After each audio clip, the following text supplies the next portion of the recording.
May question po yung kaibigan natin ditong si Mr. Alan Herman. If the former president is convicted, does he get jailed in the Netherlands? Yes, doon siya ikukulong. Yun Mm, po. mm. And I think that's even healthier for the Philippines, no? Kasi naalala ko po halimbawa sa case ni dating President Erap Estrada, he was convicted of plunder only Mhm. to be pardoned by President Arroyo. So minsan po hindi ako magtataka kung bakit ganito yung pakiramdam ng mga Pilipino at minsan nagkakaroon ng conclusion na yung nangyayari ngayon ay really awayan lang sa pagitan ng mga Marcoses at mga Duterte dahil may cycle po eh.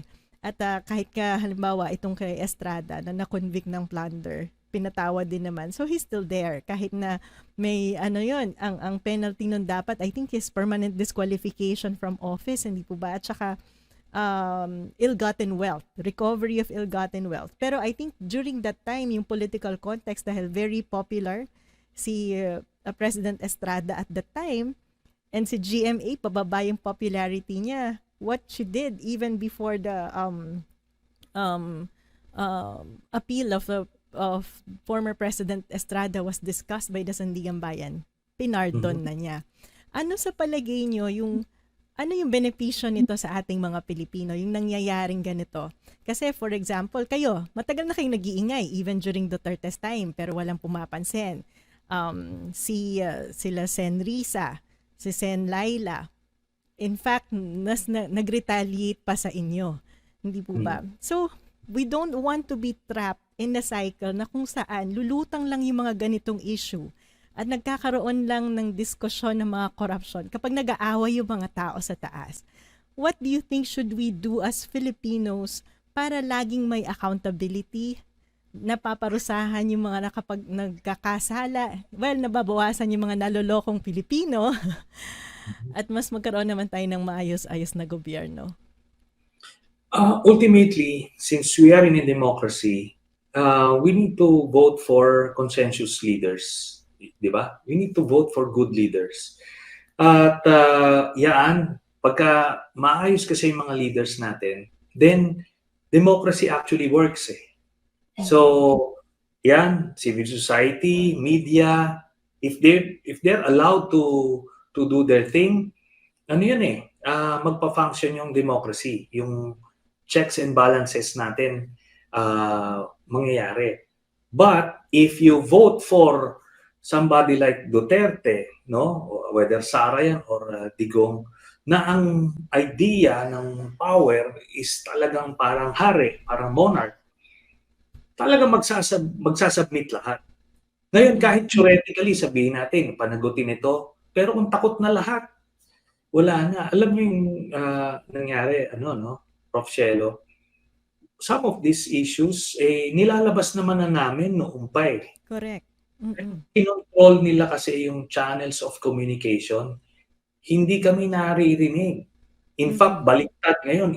Pag binuhusan ka ng social media operation, propaganda operations, or yung tinatawag na information operations, they will destroy the messenger. Mm-mm. Therefore, the message is destroyed consequently. So, ganun ang kanilang approach. And ang ano rito, wala, pagtiting mo, anong bago rito? Ang bago is Mm-mm. ngayon,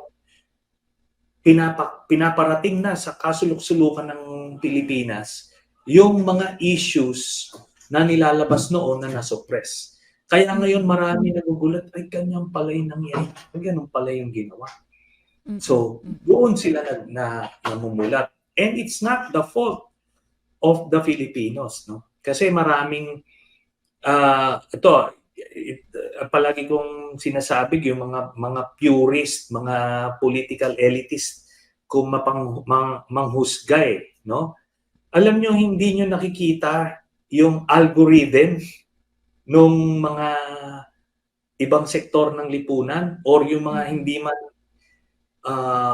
wala man sa social media sphere. Mm-mm. Pag pumunta ka sa mundo nila, wala talagang pumapasok na ganong impormasyon. Especially nung na-shutdown na yung ABS-CBN, which was deliberate, para nga makontrol. Kasi naglalabas pa rin yung TV Patrol noon ng iba't ibang issue, pero nung nakontrol na, wala na. Sa kanila na talaga yung issue. So yun. Yung mga ordinaryong Pilipino, they will make judgments based on what they see, whether on TV or dun sa kanilang Facebook feed. Nakontrol na yon yung algorithm. Puro pro-Duterte, anti-opposition yung pumapasok. Di, naano na kayo?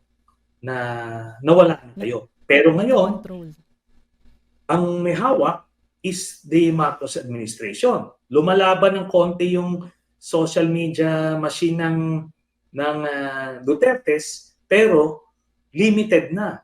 Tapos with the shutdown ng SMNI, and by the way, magkaiba yung pag-shutdown ng ABS-CBN tsaka doon sa SMNI. Ibang-iba yung yung circumstances noon. Justifiable itong pag-shutdown. Nung na-shutdown na, wala na. Hindi na sila ngayon makapag-propagandize. So I think napaka-importante po ng punto nyo na yon, especially sa role ng ating mga kababayan, dahil we know that almost 90% of Filipinos are in social media.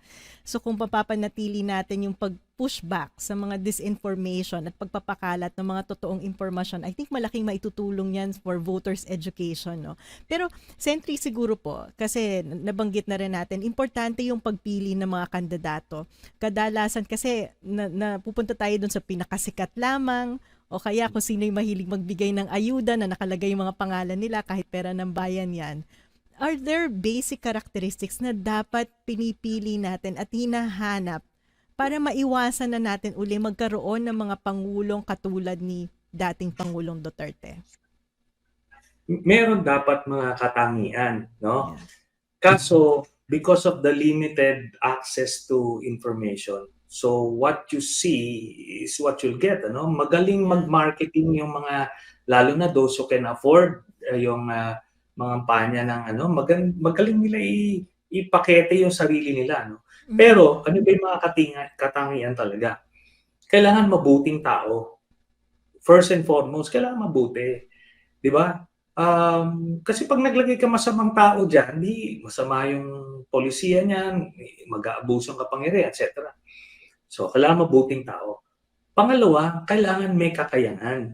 Di ba? May kakayanan. Yan na yung competence. Tignan nyo, hindi naman necessarily kailangan may PhD o kung ano. Kailangan at least alam nila yung ginagawa nila. No? Tapos, kailangan meron namang vision. Ano bang gusto natin gawin? Anong gusto mong gawin doon sa Pilipinas? Kung sakaling mailagay ka sa poder. Kunyari, mayor ka o governor, anong gagawin mo sa probinsya, ganyan. Tapos, dapat merong leadership skills para ma-actualize yung vision na yun. Kasi yung vision, that can just be a slogan . Kung you don't know how to get from point A to point B, wala rin yun. Kahit na meron kang competence, pero kung wala kang leadership skills, kasi yung leadership skills, medyo mas malawak yun . Kailangan mo ng people skills, di ba? Kailangan mo ng communication skills to get different sectors on board, to have buy-in to your vision, etc. So yun yung mga katangian. Pero in a 90-day campaign or sa local government, 45-day campaign, hindi mo talaga mauusisa na maayos. Tapos, meron pang mga nagne-negative, no? May mga nagne-negative campaign.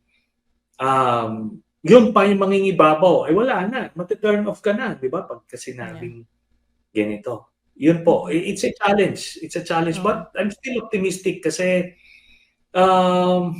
nandito pa rin naman tayo. We're still standing and we're still striving for change.